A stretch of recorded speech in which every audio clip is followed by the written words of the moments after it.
through E7, which is to collate information about one recent initiative and one piece of research which relates to the provision for children.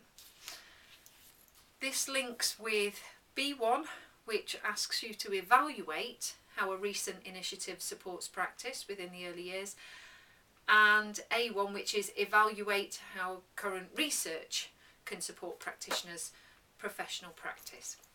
So if we start with E7, we discussed in class that E7 has the word collate. Collate means pulling together, collecting evidence for discussion about an initiative and a piece of research. The initiative could be forest schools. So you've looked at forest schools, you've looked at what's good about them and maybe some of the drawbacks, health and safety or cost. Actually going out to a forest is very costly. Some of the benefits are that children are free to express themselves, they have that freedom, they become more confident, it builds their physical development, their social development, they have experiences that they might not necessarily have, definitely wouldn't have within a school setting. So in that sense, you've got the two arguments. That's going into your evaluation, okay? That's the initiative, and the initiative is B1. Now, when you're collating your evidence, you will be pulling together information from lots of different sources. If you've done that for your B1, you will, by default, have covered your E7, okay? And the same for A1.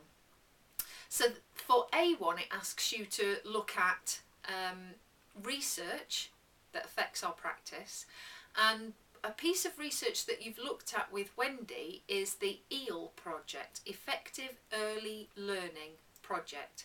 Now, if you have information about that, then you need to use that. If you don't have information about that, then you need to find out about it.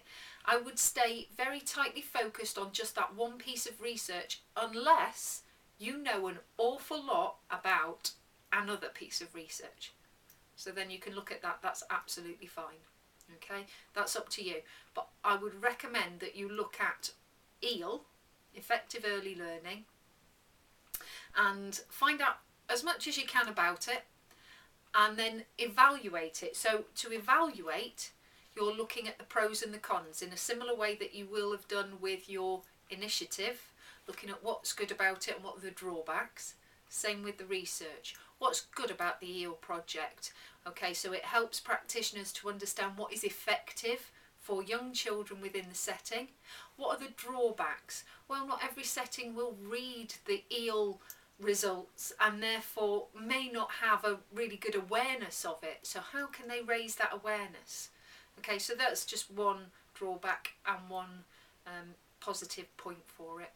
Okay, again, if you're using different sources to collect your information, to collate the information for your A, then you will by default be covering E7.